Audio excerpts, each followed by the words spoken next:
নবী বিশ্ব নবী মুহাম্মদ নবী সাল্লাল্লাহু আলাইহি ওয়াসাল্লামের নিকট গারে হেরার মধ্যে আল্লাহর পক্ষ থেকে জিবরাইল আমিন এসে সর্বপ্রথম পবিত্র কোরআনের 30 নম্বর পারা সূরাতুল আলাকের প্রথম 5 আয়াত অবতীর্ণ হয়েছিল। কয় আয়াত? কোন সূরা? সূরাতুল আলাক। দরবারের সর্বপ্রথম বিশ্ব নবীর উপর নবুয়ত পাওয়ার পরে ওহী হিসাবে কোরআনুল কারীমের 30 নম্বর পারা, বলেন কয় নম্বর পারা?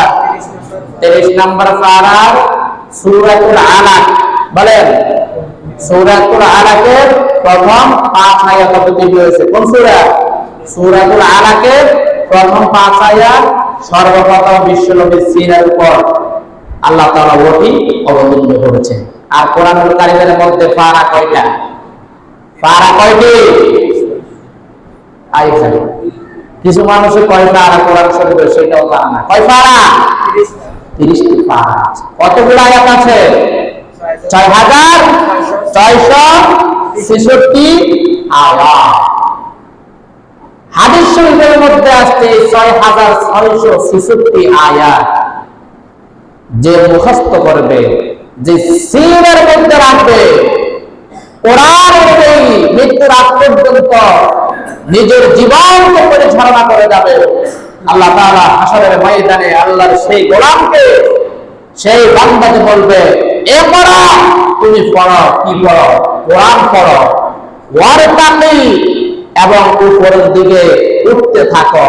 ওয়ারাত্তিল কামা কুনতা তুরাত্তিল ফিদ দুনিয়া, দুনিয়াতে যেভাবে তারতিলের সাথে, লাহানের সাথে সুন্দর সুন্দর কণ্ঠে যেভাবে তুমি তেলাওয়াত করেছো, এভাবে এক একটি আয়াত তেলাওয়াত করো, আর এক একটি জান্নাতের এক একটি তালাতে তুমি উঠতে থাকো। জোরে আল্লাহু আকবার। ফা ইন্না মুনসালাকা ইনদা আখির আয়াতি, তোমার কোরআনুল কারীমের তেলাওয়াত যেখানে শেষ হবে, তোমার মানজালা, তোমার বাসস্থান সেইখানে। জোরে বলেন সুবহানাল্লাহ। একজন হাফেজুল কোরআনকে আল্লাহ হাশরের ময়দানে ৬৬৬৬ তালা বিশিষ্ট একটি জান্নাত দান করবে। জোরে বলেন সুবহানাল্লাহ। দুনিয়াতে কি কিয়ামতের আগে আদৌ কি সম্ভব ৬৬৬৬ তালা বিশিষ্ট একটা বিল্ডিং, একটা টাওয়ার নির্মাণ করা? সম্ভব নাকি? সম্ভব নেই। দুবাইতে আছে বুর্জ আল খলিফা, ওটা মনে হয় ১৫০ তালা, এর উপরে নাই। সর্বোচ্চ কিয়ামতের আগে হইলে ৩০০ ৩৫০ পর্যন্ত হইতে পারে, যদি কখনো হয়। এর উপর হবে না। তাহলে সেই কোরআনের প্রথম যে 5টি আয়াত আমার আপনার পয়গম্বর বিশ্ব নবীর সিরার উপর অবতীর্ণ হয়েছে, সেটি হলো সূরাতুল আলাকের প্রথম 5 আয়াত। ইকরা বিসমি রাব্বিকাল্লাযী খলাক, খলাকাল ইনসানা মিন আলাক, ইকরা রাব্বুকাল আকরাম আল্লাযী আল্লামা বিল কলম, আল্লামাল ইনসানা মা লাম ইয়ালাম। আল্লাহু আকবার। এই কোরআনুল কারীমের আয়াতগুলো যখন অবতীর্ণ হয়েছে, বিশ্ব নবী তো আমাদের মধ্যে একজন মানুষ ছিল। কি ছিল জোরে বলেন? কি ছিল জোরে বলেন? আমাদের নবী আমাদের মতো মানুষ ছিল। কি ছিল না জোরে বলেন? আমাদেরকে আল্লাহ যেভাবে মাটি দিয়ে তৈরি করছে, আমার নবীকে মাটি দিয়ে তৈরি করছে নাকি নূর দিয়ে তৈরি করছে? জোরে বলেন। নবী কিসের তৈরি? কিসের তৈরি নবী? মাটির তৈরি। কে বলে নূরের তৈরি? নবী কিসের তৈরি? মাটির তৈরি, নূরের তৈরি। নবীকে বললে নবীর সম্মান কমবে, মাটির তৈরি বললে সম্মান বাড়বে। ঠিক ঠিক জোরে বলে। কারণ মেরাজের রজনীতে জিবরাইল আমিন বিশ্ব নবীকে সিদরাতুল মুনতাহা পর্যন্ত নিয়ে গেলেন। জিবরাইল আমিন হলো ফেরেশতা। ফেরেশতা নূরের তৈরি। কিসের তৈরি জোরে বলেন? নূরের তৈরি।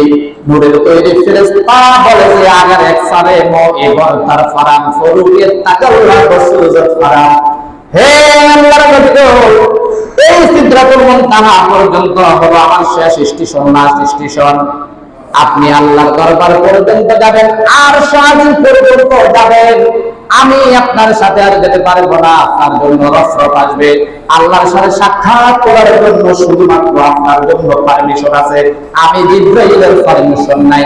যদি আমি এই সিদরাতুল মুনতাহা থেকে একজন রাসূলের উপর দিয়ে দেওয়ার চেষ্টা করি, আমার 350 যে ডানা আছে সবগুলা জ্বলে পড়ে ছারখার হয়ে যাবে।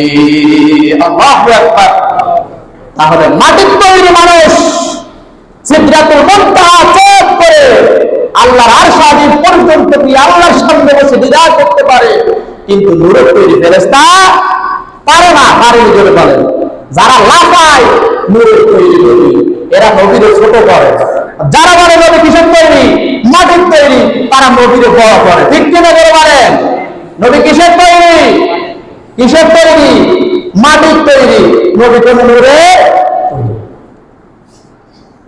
নবীর সংসার ছিল আমাদের মতো, জীবন যাপন করেছে, বিবি ছিল, বাচ্চা ছিল, সামাজিকতা ছিল, সমাজের মানুষের সাথে চলত, রক্তে মাংসে গড়া মানুষ, রক্ত মাংসে গড়া মানুষ। কিন্তু নবীদের স্পেশালিটি হলো নবীদেরকে আল্লাহ পাক রব্বুল আলামিন আমাদের মতো সাধারণ মাটি দিয়ে বানায় নাই। নবীদেরকে যেই মাটি দিয়ে আল্লাহ বানাইছে সেই মাটি হলো জান্নাতের পবিত্র মাটি। যারা বলেন সুবহানাল্লাহ। আমাদেরকে যে মাটি দিয়ে বানাইছে নবীদেরকেও সেই মাটি কিন্তু বানাই নাই। মাটির মধ্যে ব্যবধান আছে না নাই? বলে বলেন। মাটির মধ্যে ব্যবধান আছে। আমাদের মাটি হলো সাধারণ মাটি দিয়ে আল্লাহ আমাদেরকে বানাইছে, যে কারণে আমাদের মধ্যে গুনাহের মাত্রা আছে, গুনাহের আকর্ষণ আমাদের আসারা নাই। জোরে বলেন। আসারা নাই? জোরে বলেন। শয়তান আমাদেরকে ধোঁকা দেয় কি দেয় না? জোরে বলেন। দেয় কি দেয় না? এই দুনিয়ার জমিনে আল্লাহর নবীরা ব্যতীত একজন সাধারণ মানুষ বলতে পারবে না যে একজন সাধারণ বালেগ হওয়ার পর থেকে যত বড় বুজুর্গ হোক, যত বড় আল্লাহর ওলি হোক না কেন, যদি বড় পীর সাহেব হোক না কেন, সে বলতে পারবে না যে আমি গুনাহমুক্ত। পারবে না? সে বলতে পারবে আমার কোনো গুনাহ নাই? কেউ বলতে পারবে? পারবে না। কারণ আল্লাহর নবী নিজেই সার্টিফিকেট দিয়ে দিয়েছেন, কুল্লু বানি আদম খাত্তাউন ওয়া খায়রুল খাত্তাইনা আত-তাওয়াবুন। প্রত্যেক বনি আদম গুনাহ করে, আর যারা গুনাহ করে তাদের মধ্যে শ্রেষ্ঠ ওই ব্যক্তি যে গুনাহ করার পর পরে তাওবা করে আল্লাহর দিকে ফিরে আসে। যারা বলেন সুবহানাল্লাহ। তাহলে নবীদেরকে যে মাটি দিয়ে বানাইছে, আমাদেরকে যে মাটি দিয়ে বানাইছে, দুই মাটির মধ্যে ব্যবধান আছে না নাই? জোরে বলেন। নবীদেরকে বানাইছে জান্নাতের পবিত্র মাটি দিয়ে, আর আমাদেরকে বানাইছে সাধারণ মাটি দিয়ে। এই জন্য আমরা কখনো আল্লাহর ইবাদত করি আমার কখনো গুনাহের মধ্যে লিপ্ত হয়ে যায়। আমরা শত চেষ্টা করলেও শয়তানের ধোঁকা থেকে বাঁচতে পারি না। পারিনি। জোরে বলেন। শয়তান আমাদের মধ্যে ধোঁকায় ফালাইয়া বোকা বানাইয়া আমাদেরকে জাহান্নামের কাজগুলো করাইয়া ছাড়ে। ঠিক কিনা? জোরে বলেন। কিন্তু নবীদের দ্বারা কোনো গুনাহ হয় না, কারণ আল্লাহ সার্টিফিকেট দিয়েছেন গফারাল্লাহু মা তাআদ্দামা মিন যামবিহি ওয়া মা তাআখারা। নবীদের নবুয়ত পাওয়ার আগের পুরো জিন্দেগীর মধ্যে কোনো গুনাহ নাই, নবুয়ত পাওয়ার পর মৃত্যুর আগ পর্যন্ত কোনো গুনাহ নাই। আল্লাহ তাদের সমস্ত গুনাহগুলোকে মাফ করে দিয়েছে। তার মানে বিষয়টা এমন নয় যে তারা গুনাহ করছে আল্লাহ মাফ করে দিয়েছে। বিষয়টা কেমন? তার মানে বিষয়টা এমন নয় তারা গুনাহ করছে আল্লাহ মাফ করে দিয়েছে। বিষয়টা কেমন? এমন নয়। কারণ নবুয়ত পাওয়ার পরে তো বিন্দুমাত্র নবীদের মাধ্যমে গুনাহ হওয়া সেটা কল্পনা করা যায় না। কিন্তু কেউ যদি কল্পনা করে নবুয়ত পাওয়ার আগে নবীরা গুনাহ করতে পারে, কল্পনা এটা আসে কি আসে না? বলে বলে আসে। কিন্তু সেটাও আসার কোনো প্রশ্ন ওঠে না, কারণ নবীদের জন্ম থেকে নবুয়ত আগ পর্যন্ত পুরো জিন্দেগি সম্পূর্ণটাকে আল্লাহ রাব্বুল আলামিন নিজের তত্ত্বাবধানে পরিচালিত করে দিয়ে থাকেন। জোরে বলেন সুবহানাল্লাহ।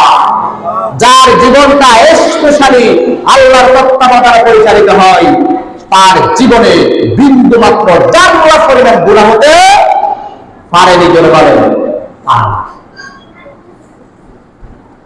এই জন্য আমার মুসলমান ভাইয়েরা, আমাদের বাংলার জমিনে অনেক সময় প্রশ্ন আসে নবী কি মাটির তৈরি নাকি নূরের তৈরি? এক শ্রেণীর মানুষ আছে বলে নবী নূরের তৈরি, বলে লাফালাফি হারাহারি। কিছু বন্ড মাজার আছে, বন্ড পীর আছে, বন্ড মুরিদ আছে, তারা এগুলা করে, ঠিক কিনা জোরে বলেন? আবার নবীর জন্মদিন যখন আসে, জাসনে জুলুসে ঈদ মিলাদ নবী নামক যে মিছিল মিটিং গুলি বারবার বাহির করে এবং ফেস্টুন বাঁধে মাথার উপরে আশিক রাসূল বলে এবং নাচানাচি কুদাকুদি লাফালাফি জিলাপি আর বিরিয়ানি খাইয়া তাদের নবীর প্রতি ইশক দেখানো শেষ হয়ে যায়। তারাই বলে নবী হলেন নূরের তৈরি, জোরে বলা নাউযুবিল্লাহ। কারণ তাদের মধ্যে দিন ধর্ম ইসলাম বলতে, আল্লাহর ইবাদত বন্দেগী বলতে, নবীর আদর্শ বলতে তাদের জীবনের মধ্যে কিছুই নাই। আসলে জোরে বলেন, বরং এরা হলো এক শ্রেণীর ইহুদিদের দালাল, নাকি এক শ্রেণীর ইহুদিদের দালাল। কারণ নবীর আশিক হলো এই ব্যক্তি, যে ব্যক্তি তার জন্ম থেকে মৃত্যু পর্যন্ত সামাজিক জীবন, রাষ্ট্রীয় জীবন, ব্যক্তি জীবন, অর্থনৈতিক জীবন, পারিবারিক জীবন, পুরো জীবনের মধ্যে নবীর আদর্শকে বাস্তবায়ন করে নিজেকে খাঁটি মানুষের পরিচালিত করে একজন মুমিন হিসেবে নিজেকে সম্বোধন করতে পারে এবং আল্লাহর কাছে সে নেককার বান্দা হিসেবে পরিচালিত হতে পারে, সে বলতে পারবে আমি আশিক রাসূল। ব্যক্তিরা জোরে বলেন, এই ছাড়া বাকি কেউ আশিক রাসূল বলতে পারবে না। আমার মুসলমান ভাইয়েরা, বলতেছিলাম সূরাতুল আলাকের এই 5টি আয়াত যখন বিশ্বনবীর উপর অবতীর্ণ হয়ে গেলেন, বিশ্বনবী তো রক্তে মাংসে গড়া একজন মানুষ, আমি সেটাই বলতেছিলাম। আমাদের মতো একজন মানুষ, এই নবুয়তের ভার অনেক অনেক বেশি। হযরত যায়েদ ইবনে সাবিত রাদিয়াল্লাহু তাআলা বলেন যে একবার নবীজি আমার পায়ের সাথে পা লাগিয়ে বসে আছে, ওই মুহূর্তে বিশ্বনবীর উপর ওহী অবতীর্ণ হয়েছে।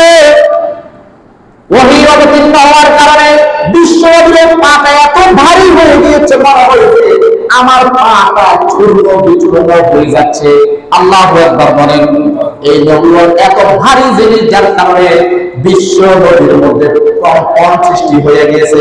বিশ্বনবী কাঁদতে কাঁদতে মা খাদিজা কুবরা রাদিয়াল্লাহু তাআলা আনহার ঘরে গেলেন। যাওয়ার পরে বললেন জাম্বিলুনি জাম্বিলুনি, ও খাদিজা গো আমাকে বস্ত্র আবৃত করে দাও, কম্বল আবৃত করে দাও।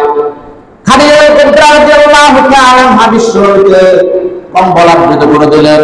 কিছুক্ষণ পরে বিশ্বনবীর যখন হুঁশ আসলেন, বিশ্বনবী বললেন লাকাদ খাশিতু আলা নাফসি, ও খাদিজা আমার ভয় হচ্ছে, মনে হয় যে আমি এখন মৃত্যুবরণ করব, কি হয়েছে জানি আমার। মা খাদিজা ডাক দিয়ে বললেন কাল্লা ওয়াল্লাহি মা ইউযিকাল্লাহু আবাদা, ও আমার প্রাণের স্বামী গো, আপনি এমন একজন মানুষ যে মানুষটা লাতাসিলার রেহমা, যে মানুষটা আত্মীয়তার বন্ধন বজায় রাখে, অতাসদুকুল হাদিসা, যে মানুষটা সারা জীবন ভর সত্যের উপর বিজয় ছিল, সত্য কথা বলে, ওয়াতাহমিলুল কাল্লা, যে মানুষটা অসহায় দুর্বলের বোঝাগুলা বহন করে নেয়, ওয়াতাকিমুজ যায়ফা, যে মানুষটা আত্মীয় স্বজনের বন্ধন বজায় রাখে, মেহমানদের মেহমানদারি করে, ওয়াতুইনু আলা নাওয়াইবিল হক, যে মানুষটা সত্যের পথে কেউ চলতে গিয়ে যদি অ্যাক্সিডেন্ট হয়, নির্যাতনের মধ্যে পড়ে, সেই মানুষগুলোকে সাহায্য করে। যে মানুষের এতগুলো গুণ আছে, সেই মানুষটাকে আল্লাহ কখনো ধ্বংস করবে না। সুতরাং আপনি কোনো টেনশন করবেন না, পরেশানি করবেন না, আপনাকে আল্লাহ রাব্বুল আলামিন নিজেই সাহায্য করবে। সুবহানাল্লাহ। বিশ্বনবীকে সমস্ত কথাগুলো বলে মা খাদিজা সান্ত্বনা দিলেন, কারণ খাদিজা বুঝে গিয়েছে যে আমার প্রাণের স্বামীর উপর আল্লাহর পক্ষ থেকে ওহী অবতীর্ণ হয়েছে। যারা বলে সুবহানাল্লাহ। কারণ কি?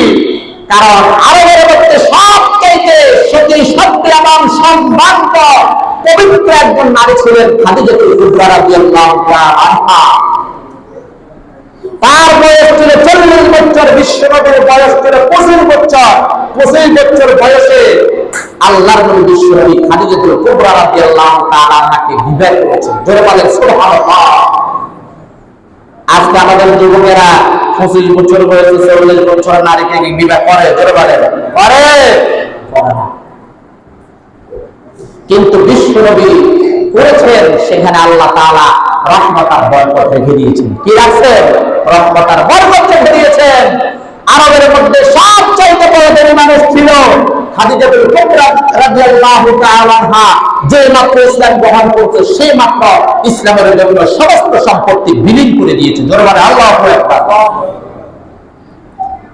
তিনি কিভাবে জানলেন যে নবীজি এখন নবুয়ত পেলেন? কারণ তিনি বিবাহের আগে স্বপ্নে দেখেছে আকাশের চাঁদটা এসে তার কোলের মধ্যে বসে গিয়েছে। দরবারে আল্লাহু আকবার।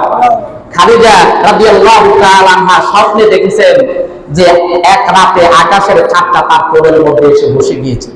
তখন তিনি সাথে সাথে সকালবেলা ওরাকা ইবনে নওফাল তার চাচাতো ভাই, যিনি খ্রিস্ট ধর্মের একজন পণ্ডিত ছিলেন, তার কাছে চলে গেলেন যে ভাইজান এভাবে আমি দেখছি, কারণটা কি? বলে খাদিজা গো, তুমি তো আকাশের চাঁদ দেখো নাই, শেষ জামানার নবী নবুয়ত পাওয়ার আগেই তোমার করে আশ্রয় দিবে। জনগণ আল্লাহু আকবার। ঘটনা কি সত্যি হয়েছে নাকি হয় নাই? হয়েছে। এই কারণে খাদিজাতুল কুবরা রাদিয়াল্লাহু তাআলা বিবাহের আগ থেকে জানে আব্দুল্লাহর বাবা মুহাম্মদ আখির জামানার পয়গম্বর। আর গারে ফেরা থেকে যখন সূরাতুল আলাকের 5 আয়াত অবতীর্ণ হয়ে তিনি প্রকম্পিত হয়ে যখন ঘরে গেলেন, বলছেন যে আমাকে কম্পনান্বিত করে দাও, কম্পনান্বিত করে দাও, আমার ভয় হচ্ছে। তখন তিনি বিশ্বনবীকে সান্ত্বনা দিলেন যে আপনার মতো এত জ্ঞানী গুণী মানুষ কখনো আল্লাহ ধ্বংস করতে পারে না, আল্লাহ আপনাকে সাহায্য করবে। জনগণ আল্লাহু আকবার। এরপরে বিশ্বনবীর ভয় কেটে গেল। বিশ্বনবীর ভয় কেটে যাওয়ার পরে বিশ্বনবীকে মা